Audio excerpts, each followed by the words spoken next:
నేను నూతనంగా నైపేట police station ఈరోజు ఛార్జ్ చేసుకోవడం జరిగింది.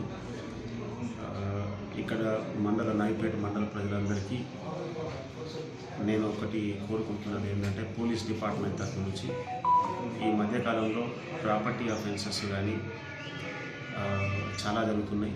ఇవన్నిటికీ అందరు పోలీస్ చాలాసార్లు చెప్తుంటుంది, ప్రతి ఒక్కరూ సీసీటీవీ కెమెరాస్ అనేది అరేంజ్ చేసుకోగలరని మొట్టమొదటిగా నా విన్నపం.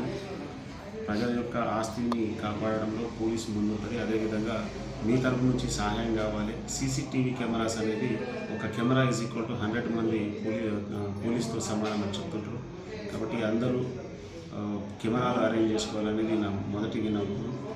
అదేవిధంగా ఇప్పుడు మొన్న జరిగినటువంటి ఎన్నికలలో అంత కొత్త సర్పంచ్లు వచ్చారు. దీనిపైన దృష్టి పెట్టి మీ ఊరికి సురక్షితంగా ఉంచాలని, అదేవిధంగా దానికి మా పోలీస్ డిపార్ట్మెంట్ మా కృషి ఉంటుందని, అదేవిధంగా ఇక్కడ జరిగేటువంటి అల్లర్లు కానీ ఎలాంటిదైనా సరే ఎప్పుడైనా సరే మాకు 100 కాల్ చేసినా కానీ, మా పర్సనల్ నెంబర్కి కాల్ చేసినా కానీ పోలీస్ ఎప్పుడూ అందుబాటులో ఉంటుంది.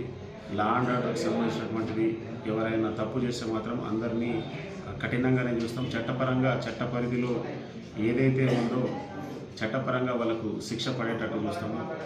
మా నైపేట మండల ప్రజలు, అదేవిధంగా ప్రజాప్రతినిధులు, మీడియా మిత్రులు అందరికీ నేను కోరుకునేది ఏంటంటే, పోలీస్ వారికి మీరు సహకరించండి. ఎలాంటి ఇల్లీగల్ ఉన్నా కానీ మాకు సమాచారం ఇవ్వండి.